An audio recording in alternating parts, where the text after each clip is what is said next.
Beneath the veil of normalcy, a darker world exists, where the line between sanity and madness blurs and where the darkest human impulses come to life.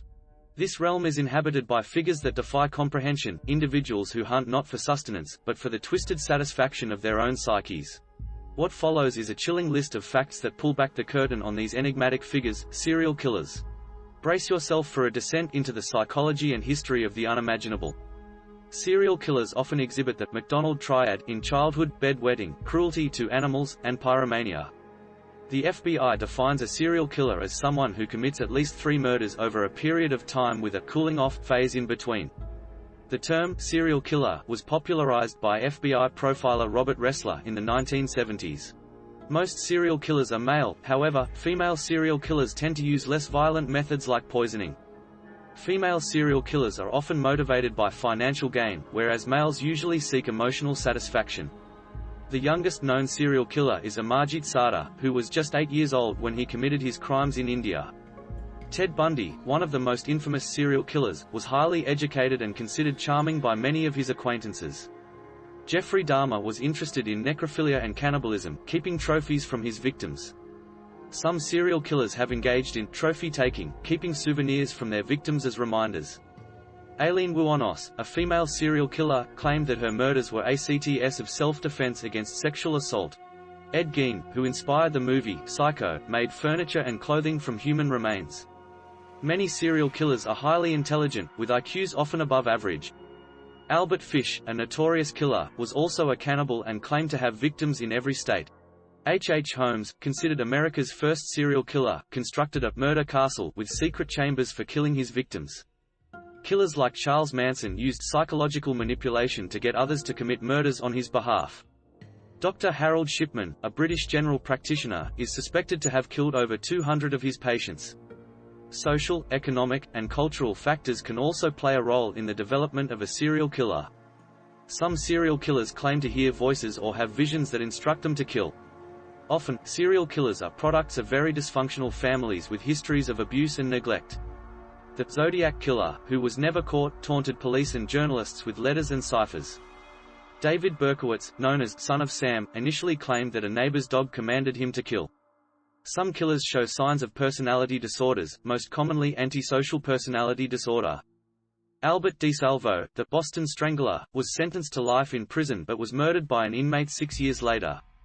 The Green River Killer, Gary Ridgway, was convicted of killing 49 women but claims to have killed 71. Jack the Ripper, a serial killer active in London in 1888, was never identified, and his case remains one of the most famous unsolved mysteries. John Wayne Gacy, known as the Killer Clown, performed at children's parties while also committing his crimes. Richard Ramirez, the Night Stalker, was a Satanist who left occult symbols at his crime scenes.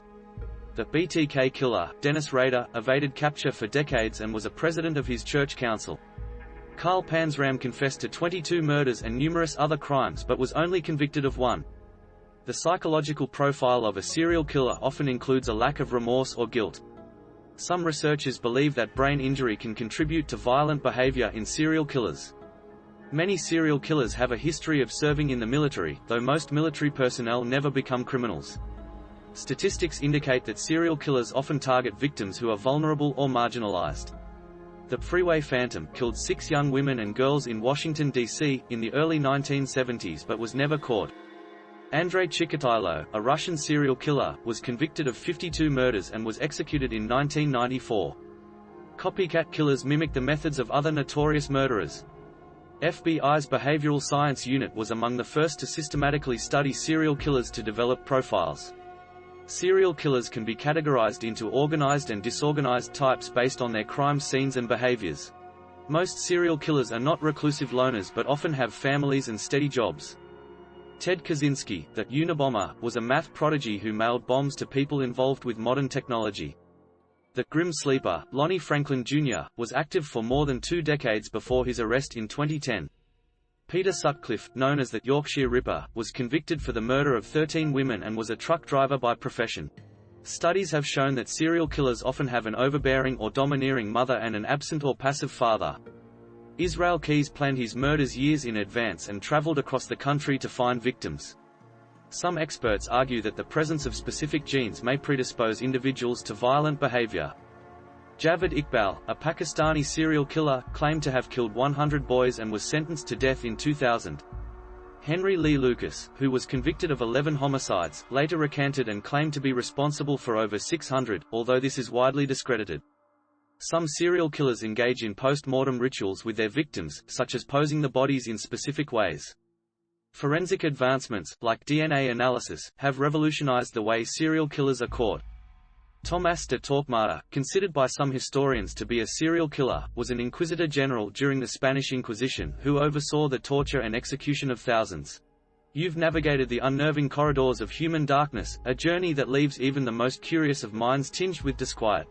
Each fact serves as a stark reminder that beneath the ordinary walks of life, unspeakable horrors can lurk. May this compilation not only serve as a testament to the depths of human depravity but also as a call to understand, so that perhaps future tragedies can be averted.